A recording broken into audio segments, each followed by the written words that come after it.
When you're here having your baby at our hospital, there's a couple things that we like you to know before you leave regarding breastfeeding and to make your breastfeeding a very successful event. Two of the things, a correct latch, and also to make sure that you hear the baby swallowing, which means they are transferring the milk from mom to baby. A couple of the positions that are most popular and the ones that we use most often, the one that moms always like and use is the Madonna or the cradle hold right in front.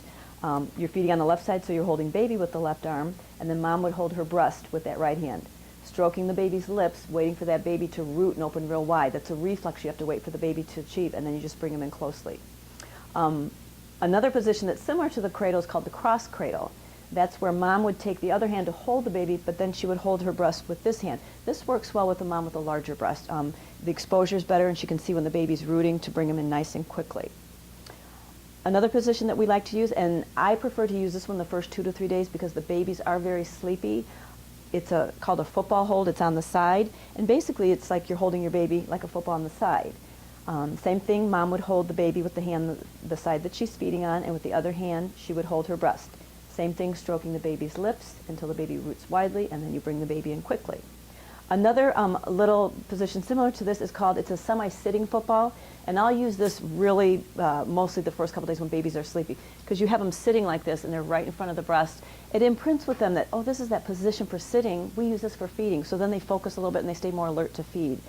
So if I have sleepy babies, I really truly like to use this position.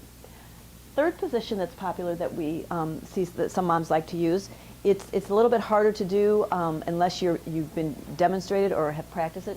So if this is a position, the side lying, something that you would like to try, make sure before you're discharged that you ask your lactation consultant or one of your nurses even to assist you in the side lying position. This is a nice position that you can use if you've had a C-section to keep the baby off your tummy, or let's say once you're home and if you are not feeling well for a couple days, you can have the baby in the bed with you and feed like this. Mom is on her side, baby is on the side, brought directly to mom. Mouth is right in front of breast. Sometimes you might have a little rolled blanket behind baby so the baby doesn't fall on their back. Mom just is right there, and babies can smell the breast. They know where they are. Once baby roots nicely, you just bring the baby in quickly. So this is a nice position to use, but you really would like to practice it, with one of us here while you're in the hospital. So if this is something you're interested in, please just make sure to ask us before you're discharged. And before you're discharged, there are two things that we like for our moms to know. That you have a correct latch, and you know what it should feel like. Your positioning is good, and also that you are hearing swallows when the baby's eating. And that means that the baby's transferring milk to mom. That way, you should pretty much have a good, successful breastfeeding experience if those two things are in line, the positioning and the latching. And in case there isn't, we do have an outpatient center that once you're home, if you are having difficulties, you'd be able to come in and we could work with you once more on an outpatient basis.